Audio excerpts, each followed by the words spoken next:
Assalamualaikum. Now, today is our lecture number 12. This topic is related to the central forces, the chapter we are studying, that is under the classical mechanics.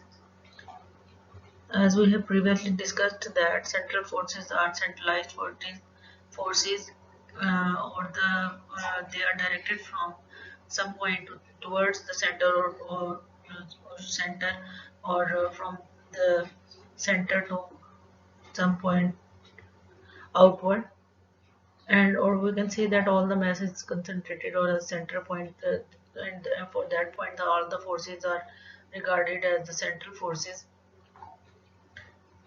Now moving on to further, we have studied about the one body problem, two body problem, to one body problem, and different equations of central forces, equations derived from the equation of motion.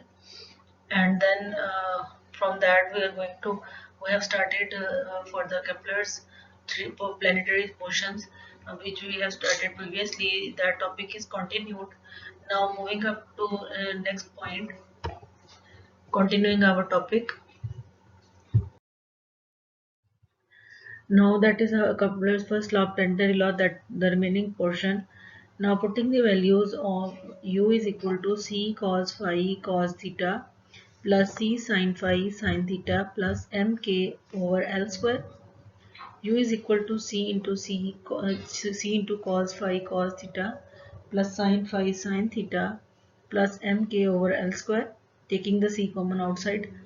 And now, as we know that cos phi cos theta plus sin phi sin theta is a trigonometric relation that is equal to cos theta minus phi. So substituting that value, we get u is equal to c cos theta minus phi plus mk over L square. In that case, phi is equal to 0. So the above equation becomes as u is equal to cos theta plus mk over L square, and giving that equation number 3. Now we know that as u is equal to 1 over r, we have previously discussed about that substituting that value, uh, u is equal to 1 over r, and solving it.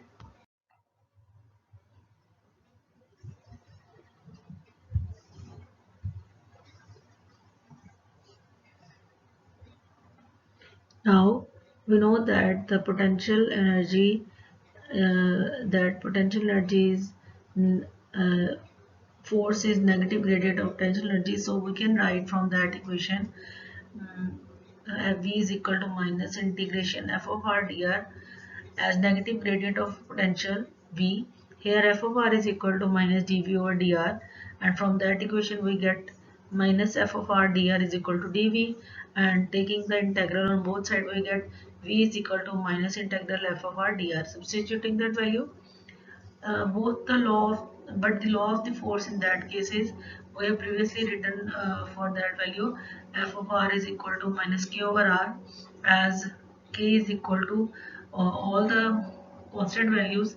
So substituting this value, and we have also proved it from the previous, so v is equal to minus integral minus k over r square into dr. Taking the k constant out of the integral, we get v is equal to k integral dr over r square.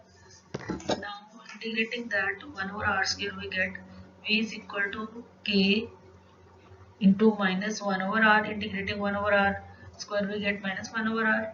So that 1 over r is equal to u. So we get v is equal to minus ku.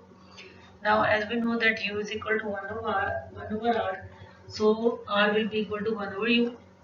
So substituting the value of u from the previous equation 3, r is equal to 1 over c cos theta plus mk over L square, and giving that equation number 4.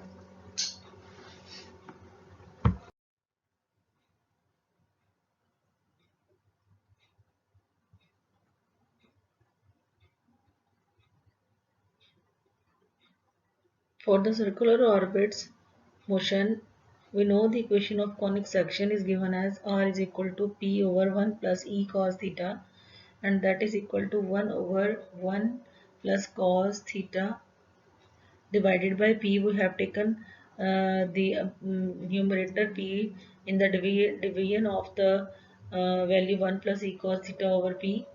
Now that denominator p is multiplied with the two values 1 divided by 1 and e cos theta over p. So we have separately written as r is equal to 1 over into 1 over bracket start 1 over p plus e over p cos theta bracket close. So that equation we have reached up to the equation number 4 and 5. Now comparing equation 4 and 5 of the two values are, we get 1 over c cos theta plus mk over l square and is equal to 1 over p plus e over p cos theta. Now taking the inverse of these values, we get c cos theta plus mk over l square is equal to 1 over p plus e over p cos theta. Comparing the coefficients of cos theta and the coefficients of the constant values, we get the 1 over p will be equal to mk over l square. From there we get the value, by inverting the value we get p is equal to l square over mk. Now also comparing the cos theta coefficients, we get,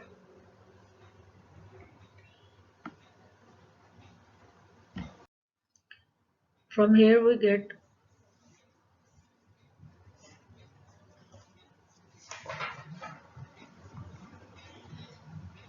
e over p cos theta is equal to c cos theta, and comparing the coefficients we get e over p is equal to c.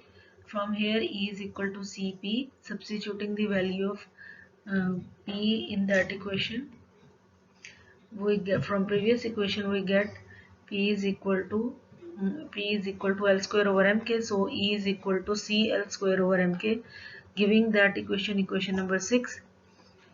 As we know that as the orbit is a conic section, also its nature will depend upon its value of E. E is the centricity of the elliptical path or the orbit attained by the objects to revolve around the sun in the solar system, or the different kinds of objects circulating the object. Thus we shall find the value of C, that is a constant, and subsequently the value of E. To find the value of E, we have to find the value of C. So from here, moving further,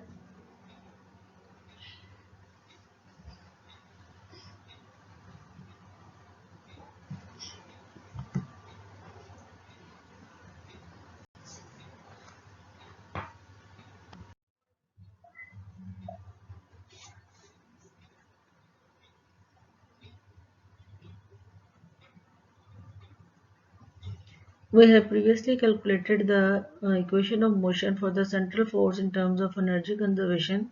So we know the equation of motion in terms of energy conservation. We are writing here the equation du over d theta whole square plus u square is equal to 2m into e minus v over l square, giving that equation number 7.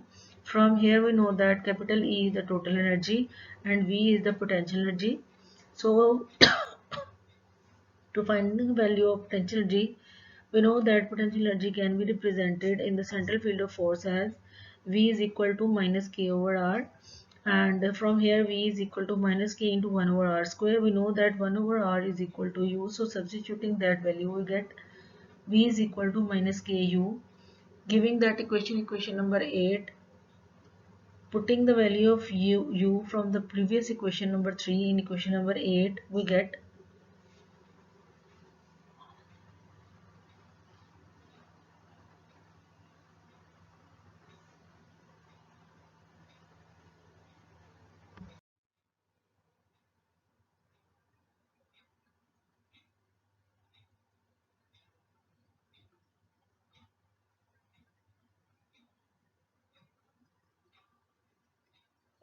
V is equal to minus K into C cos theta plus mk over L square, Giving that equation number 9, as u is equal to c cos theta plus mk over L square, giving that equation number 10. And now differentiating u with respect to theta, we get du over d theta is equal to minus sine theta c sine theta, giving that equation number 11. Now we have the value of v and also the value of du over d theta. Now from equation 9, 10, 11, putting that values in equation number 7, we get c square sine square theta plus c cos theta plus mk over L square whole square plus is equal to 2m into e into minus k into c cos theta plus mk over L square bracket closed whole divided by L square. Now opening the whole square of c cos theta plus mk over L square on the whole square on the left hand side, we get c square sine square theta plus c square cos square theta plus m square k square over L power 4 plus 2 c cos theta mk over L square, that is equal to 2m e over L square minus 2m over L square into minus k c cos theta minus mk square over L square bracket close.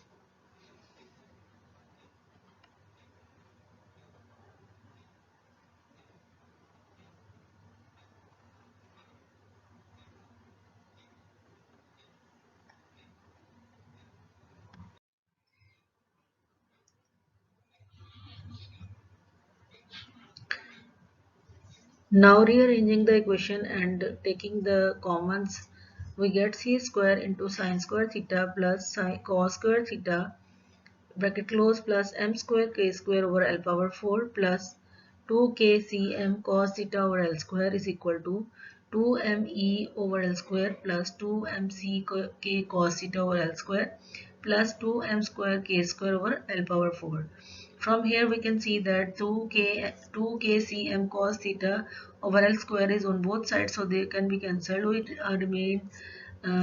remain with the other terms, and we know that sine square theta plus cos square theta is equal to 1. So we have c square plus m square k square over L power 4 minus 2m square k square over L power 4 minus 2 m e over L square, as we know that 2m square k square over L power 4 is on the right hand side and m square k square over L power 4 is on the left hand side. So taking 2m square k square over L power 4 on the left hand side and subtracting the value, we are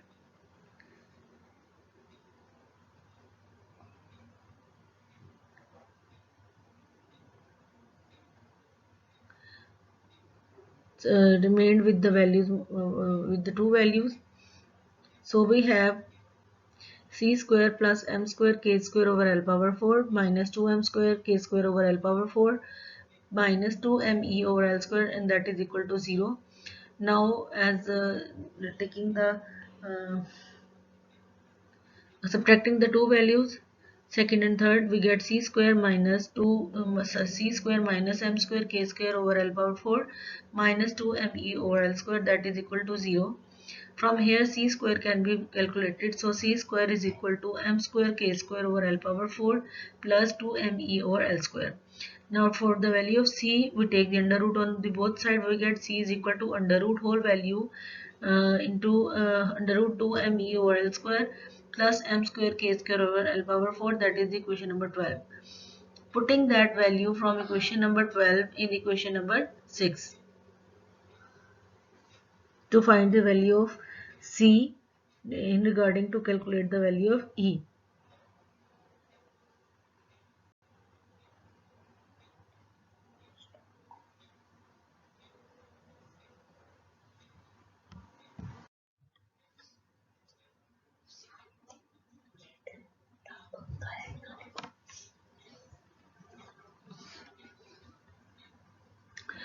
Now substituting the value of c, we get e is equal to L square over mk into under root 2 m e over L square plus m square k square over L power 4. Now taking the common, we get E is equal to L square over mk into mk over L square. We get under root 2 me over L square dot L power 4 over m square k square, as this term is not available here, so we know that that is written in the division, and it is inverted and written L power 4 over m square k square, thus m square k square over L power 4 into L power 4 over m square k square. The two terms on the right hand side in the under root are cancelled, and 1 m above and below on the left term in the under root is cancelled, and L square is cancelled with L power 4. So we have remaining value is equal to under root 2el square over mk square plus 1, giving that equation number 13. Here there are some conditions to verify the value for the E in centricity, since that here 2el square over mk square is less than 0.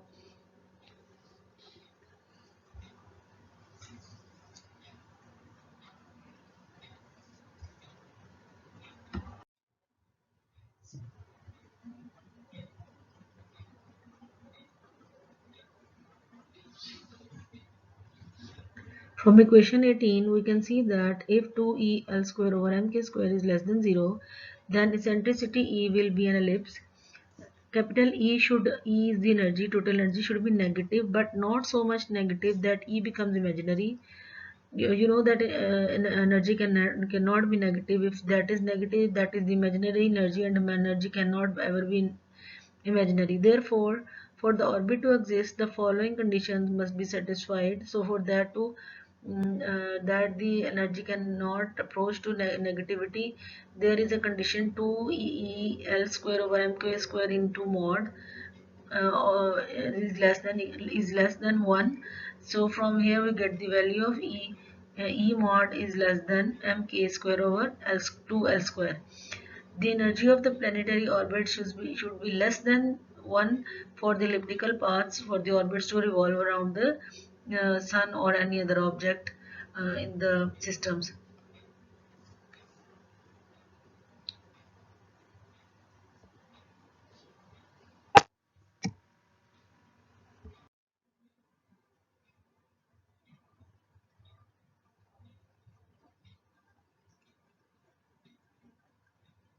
This means that the energy capital E should be negative, but its numerical value should not be less than 2 mk square over L square.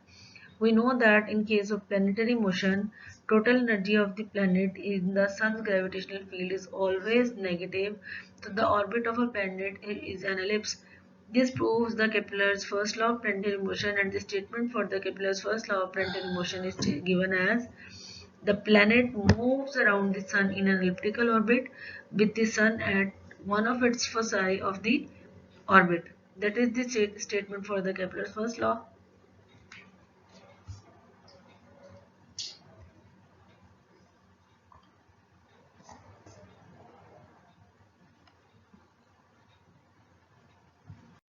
Now moving from Kepler's first law to the Kepler's second law of planetary motion, that is similar to the aerial velocity we have read previously, that is dA over dt is equal to L over 2m. Kepler's second law states for the second planetary motion, it states that the aerial velocity of the planet remains constant. As we know that aerial velocity is equal to dA over dt is equal to 1 over 2 r square theta dot, 1 over 2 into r square theta dot. R square theta dot is not in division, it is in multiplication. And we know that angular momentum is equal to L is equal to m r square theta dot, and that value is constant. From here we can find the value of r square theta dot. We get L over m on the left hand side, that will be equal to r square theta dot, and that value will also be constant. So we can substitute this value in the above equation previously written. dA over dt is equal to 1 by 2 r squared theta dot. In place of r squared theta dot, we will substitute L over M.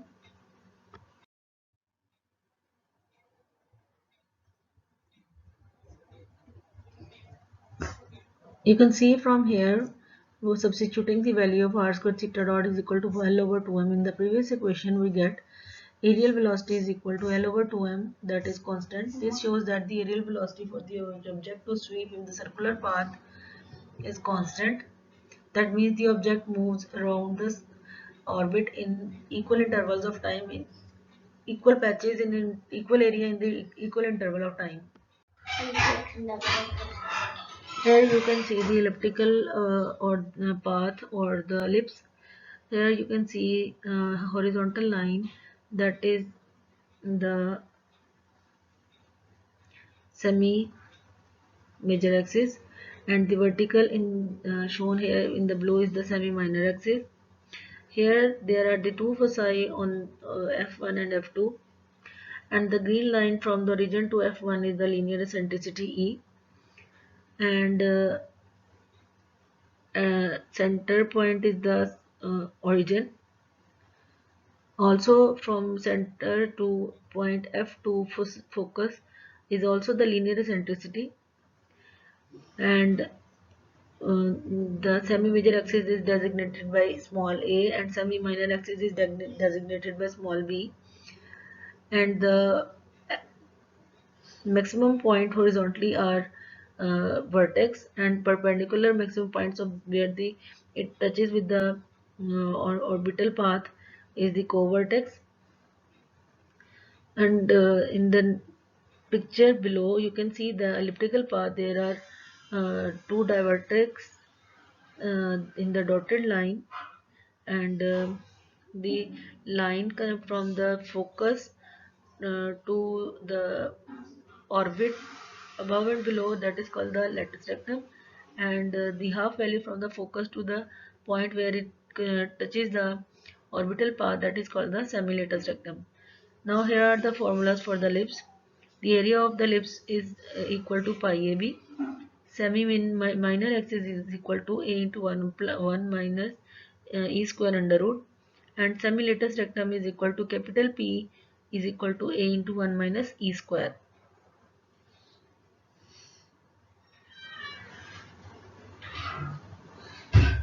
Flush.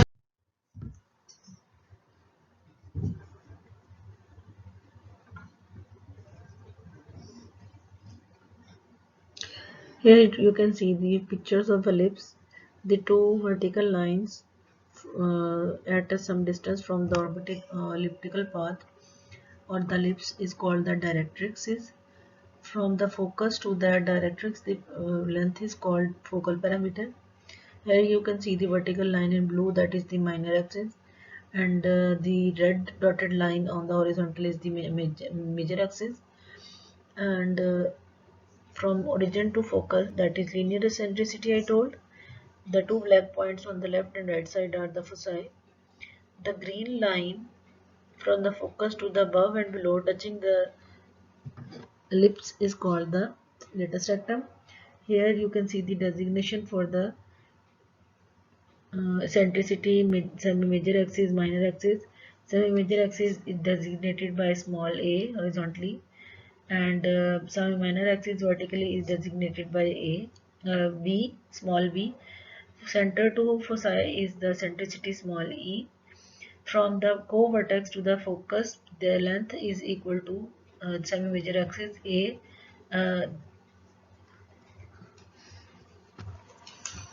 and p is the semi-lattice rectum from the focus to the point touching the orbit.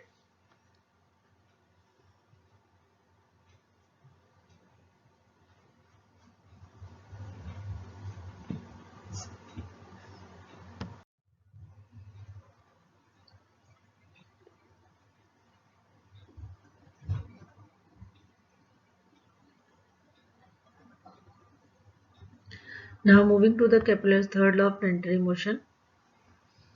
The statement for the Kepler's third law of planetary motion is the square of the time period of certain planet is directly proportional to the cube of semi-major axis of the orbit, and mathematically that is written as t square proportional to a cube. We have to prove that Kepler's third law stated in the statement. Time period capital T for the planetary motion is given as capital T is equal to area of ellipse divided by areal velocity. Giving that equation number 1,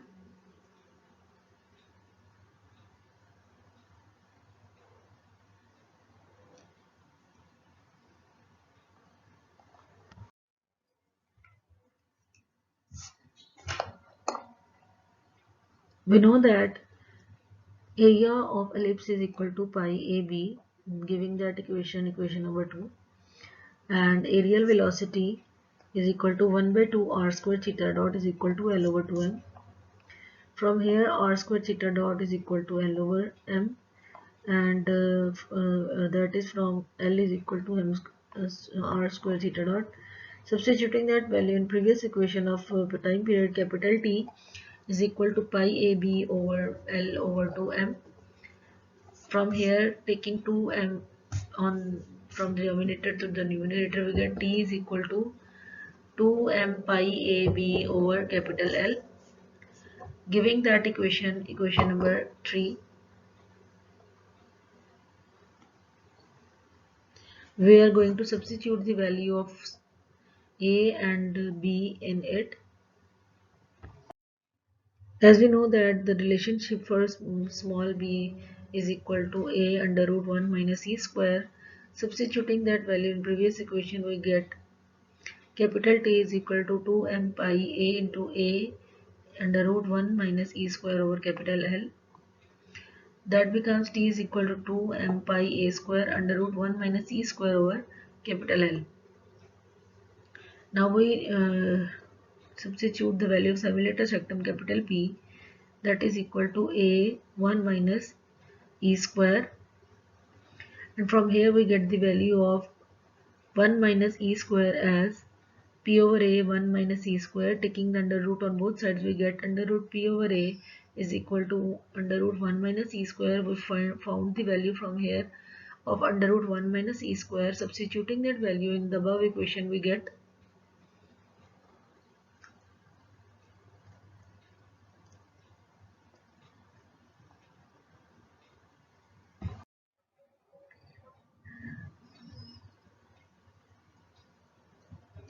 capital T is equal to 2m pi A square under root P over A over capital L is equal to 2m pi A square. Taking that A out of the under root, we get A power minus 1 by 2 into under root P, and that becomes T is equal to 2m pi A 3 by 2 under root P over L capital L. Now squaring the both sides, we get T square is equal to 4m square pi square A cube P over under root and square cancelled L square. So here 4m square pi square P over L square is constant, making that values rearrangeable. T square is equal to 4m square pi square P over L square into A cube. As we know that this value is constant, 4m square pi square P over L square. So in place of that, we can write a constant and replace it with the proportionality.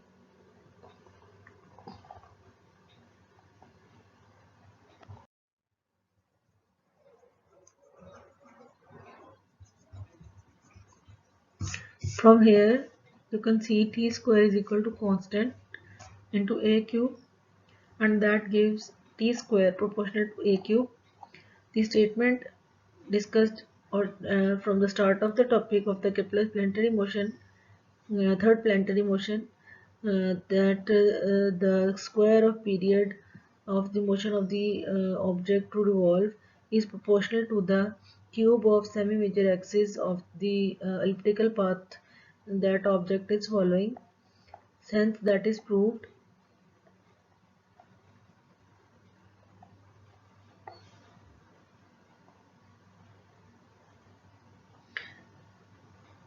We have discussed in that in, about Kepler's first law, second law, and third law, and discussed about the elliptical paths and what are the parts of the ellipse. Hopefully, there is no difficulty to understand.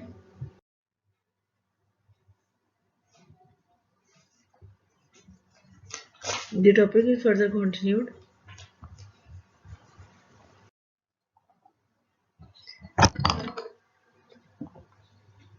Thank you. These are the references for the topic we have followed for the Kepler's planetary motion in the elliptical paths, and discussed about the centricity and semi-lattice rectum and semi-lattice rectum and lattice rectum, and found the values and proved the Kepler's three laws.